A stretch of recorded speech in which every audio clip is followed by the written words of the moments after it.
எவ்வளவு தான தர்மங்கள் செய்தாலும், எவ்வளவு புண்ணியங்களை நீங்கள் செய்தாலும், புண்ணியமான ஸ்தலங்களுக்கு போனாலும், உன் வாழ்க்கையில் இருக்கிற பாவத்தையும் கர்மத்தையும் யாராலும் தீர்க்க முடியவே முடியாது. எத்தனையோ முறை மினிஸ்டர், ஸ்ட்ரீட் மினிஸ்டர், எம்எல்ஏ, எத்தனையோ நடிகர்கள், பிரதமர், மந்திரி, எத்தனையோ பேரு நான் இருந்த அந்த பிளாட்ஃபார்மை கிராஸ் பண்ணி போனாங்க, என்ன கடந்து போனாங்க.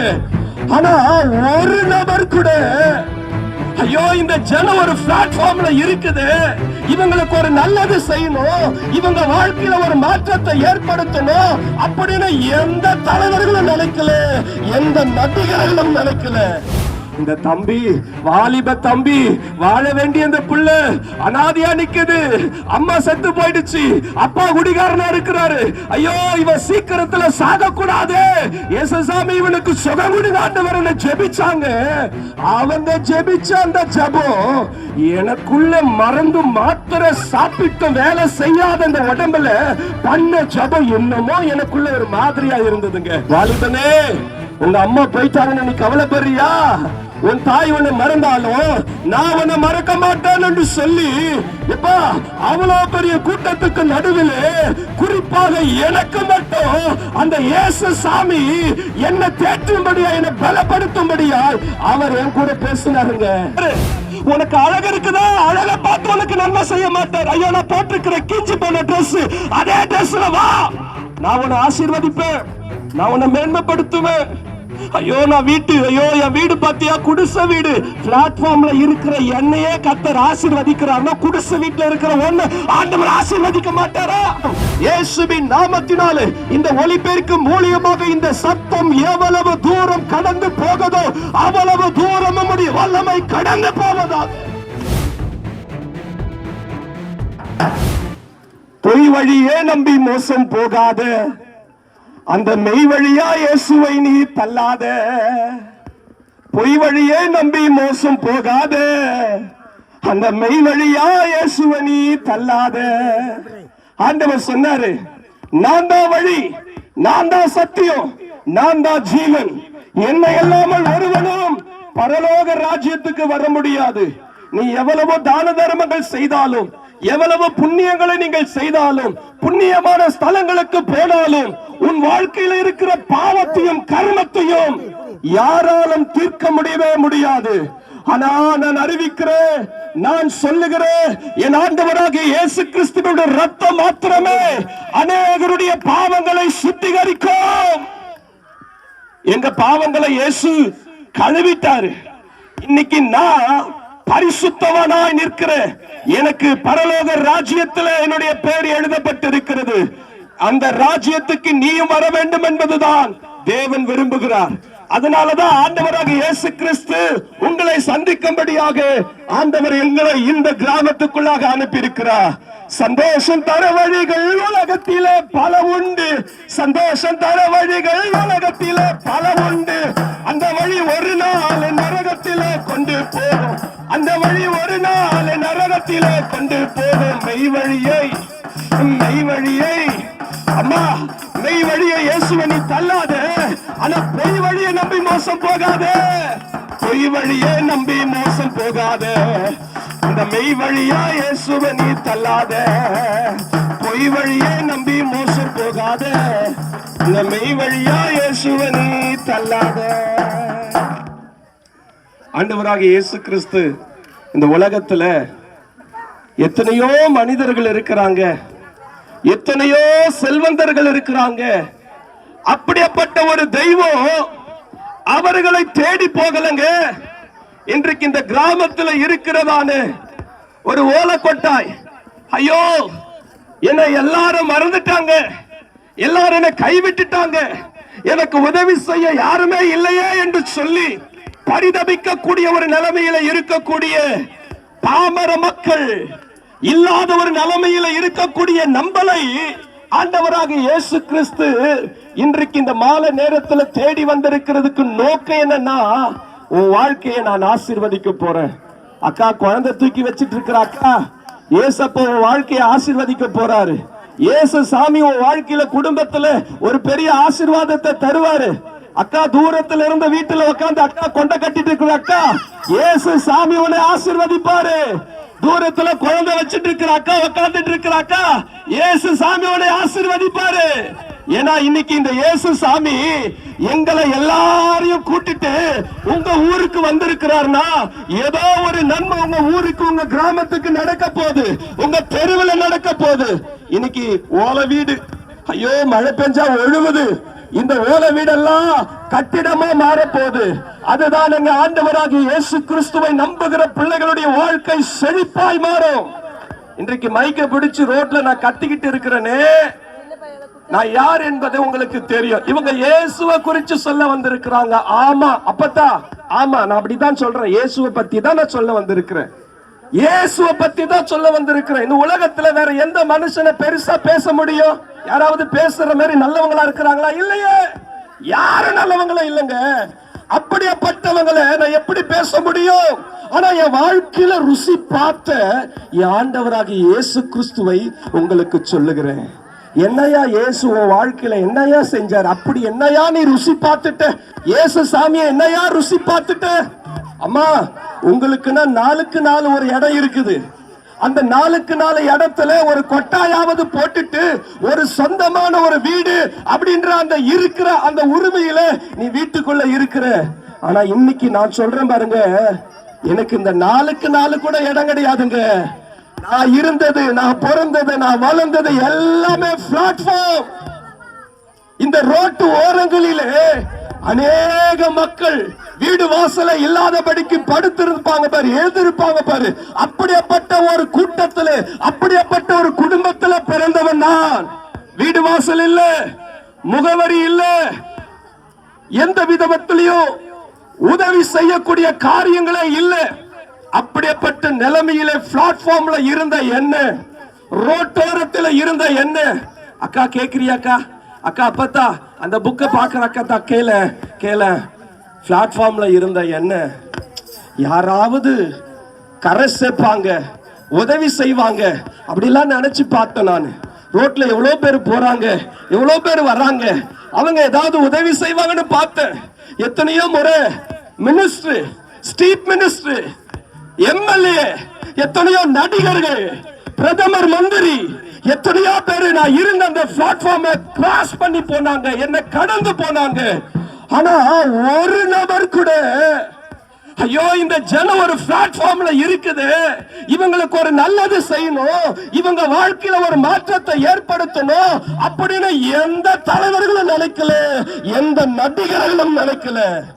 ஆனா இந்த இயேசு சாமி என்ன தேடி வந்து பிளாட்ஃபார்ம்ல இருந்த என் வாழ்க்கைய மாத்துனார். எப்படியா மாத்துனாரு? இன்னைக்கு இந்த இயேசுவை இந்த தெருவில் வந்து உங்களுக்கு நான் அறிவிக்கிறேன் பத்தியா. அதே போல ஒரு நாள் ஆண்டவராக இயேசு கிறிஸ்து ஒரு தாயார் மூலியமாக என்னை வந்து சந்திக்கிறாரு. எப்பா தம்பி என்னப்பா ஆயிடுச்சு? எனக்கு ஒரு வியாதிமா. என்னமா வியாதி? டைபாய்டு, மலேரியா வியாதி. இந்த வியாதினால என் பார்வை மங்கி போயிடுச்சு. டாக்டர் சொல்லிட்டாங்க, இந்த பையன் பிழைக்க மாட்டான், இன்னும் சில மாசத்துக்குள்ள அவன் செத்து போக போறான். எலும்பு தோலுமாய் கடந்த, எலும்பு தோலுமாய் கடந்த அந்த பாட்டியம்மா சொல்றாங்க, எப்பா நான் இயேசு சாமியை விசுவாசிக்கிறேன், இயேசு சாமி கிட்ட உனக்காக நான் ஜெபம் பண்ணட்டா, உனக்காக நான் பிரார்த்தனை பண்ணட்டா, உனக்காக நான் மந்திரிக்கட்டா? நான் எவ்வளவு மாத்திரை சாப்பிட்டுட்டேன்னு இயேசு சாமி கிட்ட நீ எனக்காக ஜெபம் பண்ண போறியா? எப்படியாவது ஜெபம் பண்ணிட்டு போங்க அப்படின்னு சொல்லி என் தலையை கொடுத்து அந்த பாட்டிமா என் மேல வச்சு ஜெபம் பண்ணாங்க. ஏசப்பா இந்த தம்பி, வாலிப தம்பி, வாழ வேண்டிய இந்த பிள்ளை அனாதையா நிக்குது, அம்மா செத்து போயிடுச்சு, அப்பா குடிகாரனா இருக்கிறாரு, ஐயோ இவன் சீக்கிரத்துல சாக கூடாது, இயேசு சாமி இவனுக்கு சுகம் கொடுங்க ஜெபிச்சாங்க. அவங்க ஜெபிச்ச அந்த ஜெபம் எனக்குள்ள மறந்து மாத்திர சாப்பிட்டு வேலை செய்யாத அந்த உடம்புல பண்ண ஜெபம் என்னமோ எனக்குள்ள ஒரு மாதிரியா இருந்ததுங்க. அது எனக்கு சொல்ல தெரியல. அவங்க பண்ணிட்டு போன அந்த ஜெபம் என் வாழ்க்கையில இழந்து போன சமாதானத்தை பெற்றுக்கொள்ள ஆரம்பித்தேன். இழந்து போன எல்லா நன்மையும் நான் பெற்றுக்கொள்ள ஆரம்பிச்சேன். இப்ப என் வியாதி எல்லாம் ஆட்டோமேட்டிக்காவே மாத்திரை சாப்பிடாம சுகமாயிடுச்சு. ஒரே ஆச்சரியம், ஒரே ஆச்சரியம், ஒரே ஆச்சரியம். ஒரு சாதாரணமான ஒரு ஜெபம் செஞ்ச அந்த ஜெபம் இப்படிப்பட்ட வியாதியை சுகமாக்கிச்சுன்னா இந்த தெய்வம் எப்படிப்பட்ட தெய்வம்? அந்த தெய்வத்தை நான் சந்திக்கிறதுக்கு ஆலயத்துக்கு போனேன். எந்த இடத்துல சர்ச் இருக்குது அந்த சர்ச்சுக்கு நான் போனேன். அந்த அம்மா சொன்னாங்க, இந்த பட்டாளத்துல இந்த சர்ச் இருக்குது, இங்க வாப்பா, 7 மணிக்கு வாப்பா, ஞாயிற்றுக்கிழமை 7 மணிக்கு வாப்பா அப்படின்னு சொன்னாங்க. அந்த அட்ரஸ் எடுத்துட்டு இந்த இயேசு சாமி எவ்வளவு வல்லமையுள்ள தெய்வம் என்பதை அனுபவித்தவனாய் அன்றைக்கு தேவ ஆலயத்துக்கு போனேன், அந்த சர்ச்சுக்கு போனேன். உள்ள போனோன்னு எவ்வளோ ஜனம் இருந்தாங்கம்மா, எவ்வளோ ஜனம் இருந்தாங்க, அவ்வளவு ஜனம் அந்த சர்ச்சில் இருந்தாங்க. அப்போ நான் அந்த கூட்டத்திலே ஒரு நபராய் நின்னுட்டு, ஏசப்பா என் வியாதியை நீங்க சுகமாக்குனீங்க, எனக்கு நீங்க சுகம் கொடுத்தீங்க அப்படின்னு நிக்கும் பொழுது இயேசு சாமி சொல்றாரு, இங்க ஒரு வாலிப தம்பி வந்திருக்கிற, வாலிபனே உங்க அம்மா போயிட்டாங்கன்னு நீ கவலைப்படுறியா?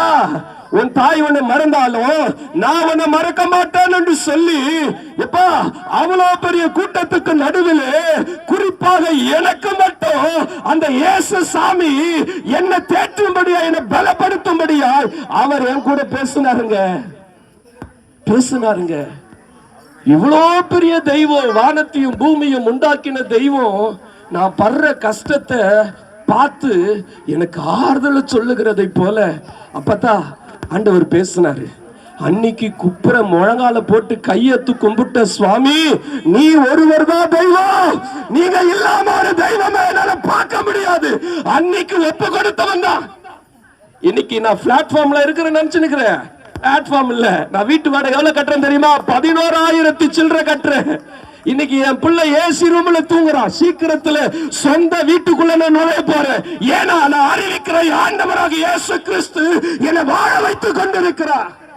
இன்னைக்கு நீ நம்பி பாரு அக்கா, நீ நம்பி பாரு, இயேசு சாமி உன்னை வாழ வைப்பார். அவரை தேடி வருகிறவர்களுக்கு அவர் நன்மை செய்கிறார், உதவி செய்கிறார். அவர் ஆளை பார்த்தெல்லாம் செய்ய மாட்டாரு. அக்கா அக்கா அம்மா, அவர் ஆளை பார்த்தெல்லாம் செய்ய மாட்டார். இயேசு சாமி ஆளை பார்த்தெல்லாம் செய்ய மாட்டாரு. உனக்கு அழகு இருக்குதா, அழகை பார்த்து உனக்கு நன்மை செய்ய மாட்டார். ஐயோ நான் போட்டிருக்கிற கிஞ்சி போன ட்ரெஸ், அதே ட்ரெஸ்ல வா, நான் உன்னை ஆசீர்வதிப்பேன், நான் உன்னை மேன்மைப்படுத்துவேன். ஐயோ நான் ஐயோ என் வீடு பாத்தியா, குடிசை வீடு. பிளாட்ஃபார்ம்ல இருக்கிற என்னையே கர்த்தர் ஆசீர்வதிக்கிறார்னா குடிசை வீட்டுல இருக்கிற ஒண்ணு ஆண்டவர் ஆசீர்வதிக்க மாட்டாரா? ஆசீர்வதிப்பாருங்க அம்மா, ஆசீர்வதிப்பாரு. என் வியாதியை குணமாக்குனாரு. இன்னைக்கு இந்த சத்தத்தை நீங்க தூரத்துல இருந்து கேக்குறீங்க, உங்க வியாதியை ஆண்டவர் சுகமாக்குவாரு, உங்க வியாதியை கர்த்தர் நீக்குவாரு. ஒருவேளை டாக்டர் சொல்லி இருக்கலாம், அவ்வளவுதாமா உனக்கு வயசாயிடுச்சு, இந்த மாத்திரையே போட்டுக்கோ, இனிமே ஒண்ணுமே பண்ண முடியாது, டாக்டர் சொல்லி இருக்கலாம். ஆனா இன்றைக்கு நான் சொல்றேன், அந்த மருந்து மாத்திரை எல்லாம் நீ தூக்கி போட்டு, நீ மாத்திரையே போடாம கர்த்தர் உனக்கு ஒரு பூரண சுகத்தை தர அவரால முடியும், இயேசுவால முடியும். இந்த மந்திரத்தின் நிமித்தமாய், சூனியத்தின் நிமித்தமாய், ஐயா நான் எவ்வளவு சம்பாதிக்கிறேன் ஐயா, காசு பணம் வீட்டுல தங்க மாட்டுதுயா, ராத்திரியில தூங்கும் போது கெட்ட கெட்ட கனவா வருது, பேய் வந்து என்ன பயமுறுத்துது, யாரோ எனக்கு விரோதமா பண்றாங்க. பயப்படாத மகளே, பயப்படாத. சாத்தானை சிலுவையிலே என் ஆண்டவராக இயேசு கிறிஸ்து அவர் நசுக்கிட்டாரு. பொல்லாத ஆவி உன் குடும்பத்துல செயல்படாது, பொல்லாத மந்திரம் குடும்பத்துல செயல்படாது. இயேசு சாமி உனக்கு விடுதலையை தர விரும்புகிறார். உன் குடும்பத்தை ஆண்டவர் ஆசீர்வதிக்க விரும்புகிறார். ஒருவேளை உங்க கணவர் குடிப்பழக்கத்தில் இருக்கலாம், ஒருவேளை உங்க பிள்ளைங்க உங்களுக்கு கீழ்ப்படியாமல் இருக்கலாம், ஒருவேளை உங்களுடைய வேலையில பலவிதமான பிரச்சனைகள் இருக்கலாம். எல்லாவற்றிலிருந்தும் ஆண்டவராக இயேசு கிறிஸ்து இன்னைக்கு உங்களுக்கு சுகம் கொடுக்க போறாரு. அப்பா ஐயா அம்மா, வாலிப தம்பிய தங்கச்சியே, தூரத்துல இருந்து சத்தத்தை கேட்கிற எல்லாரும் கவனிக்கணும், இயேசு உங்களுக்கு சுகம் கொடுக்க போறாரு. இன்னைக்கு நான் உங்களுக்காக நான் பிரார்த்தனை பண்ண போறேன், மந்திரிக்க போறேன், ஜெபம் பண்ண போறேன். எப்படி வேணாலும் நினைச்சுக்கங்க, நீங்க இருக்கிற இடத்துல அப்படியே கண்ணை மூடி, ஏசப்பா அந்த தம்பி மைக்க பிடிச்சி 4 மணி ரோட்டுல, இந்த 4 மணி நோட்டுல நின்னுட்டு கத்திக்கிட்டு இருக்கிற அந்த தம்பிக்கு நீங்க இவ்வளவு பெரிய அற்புதத்தை செஞ்சீங்கன்னா, என் குடும்பத்துக்கும் செய்யுங்க ஆண்டவரே, என் பிள்ளைகளுக்கும் செய்யுங்க ஆண்டவரே, என் கணவருக்கும் செய்யுங்க ஆண்டவரே. நீங்க கேளுங்களேன், இப்ப உங்களுக்காக நான் ஜெபம் பண்றேன். இருக்கிற இடத்துல ஏசப்பான்னு நினைச்சிருங்க, மனசார ஏசப்பான்னு நினைச்சிருங்க. உங்க பிரச்சனைக்கு ஒரு முடிவை கத்த தருவா. நான் உங்களுக்காக நான் ஜெபம் பண்ண போறேன். தகப்பனே, இந்த கிராமத்தில் இருக்கிற பிள்ளைகளுக்காக, ஜனத்துக்காக, தேவன் நீர் இந்த உலகத்தில் 2000 வருடங்களுக்கு முன்பாக இறங்கி வந்த தெய்வம் ஆண்டவரே, இறங்கி வந்த தெய்வம், இவர்களுடைய பாவங்களுக்காக, அக்கிரமங்களுக்காக சிலுவையை தூக்கின தெய்வம். உம்முடைய தழும்புகளால எல்லா விதமான வியாதிகளை சுகமாக்குற தெய்வம்.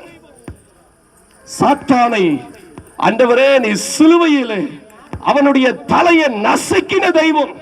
இன்றைக்கு பிள்ளைகளுடைய வாழ்க்கையில இருக்கிற இருள் மறையட்டும் ஐயா, சிறையிருப்பு மாறட்டும் ஆண்டவரே, அற்புதம் நடக்கட்டும் ஆண்டவரே, ஒரு ஆசீர்வாதம் இந்த பிள்ளைகளுடைய வீட்டில வரட்டும் ஆண்டவரே.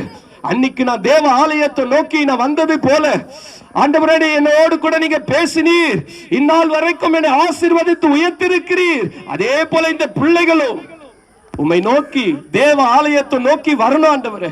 வரும்போது அற்புதங்களை பெற்றுக்கொள்ளணும், சமாதானத்தை பெற்றுக்கொள்ளணும். குடும்பத்துல ஆசீர்வாதம் தங்க முடியாதபடிக்கு இருக்கிறது.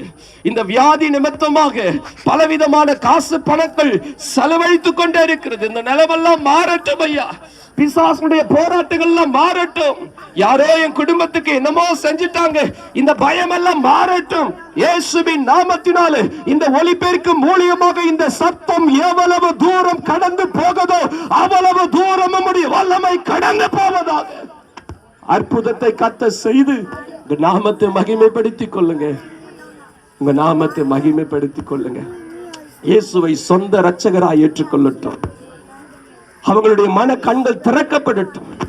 இயேசுவே தெய்வம் என்பதை அறிக்கை எடுக்கத்தக்கதாக தேவனின் கிருபை செய்யும். நீ நடத்தினதுக்காய் ஸ்தோத்திரம். இயேசுவின் மூலம் ஜெபிக்கிற நல்ல பிதாவே, ஆமென், ஆமென்.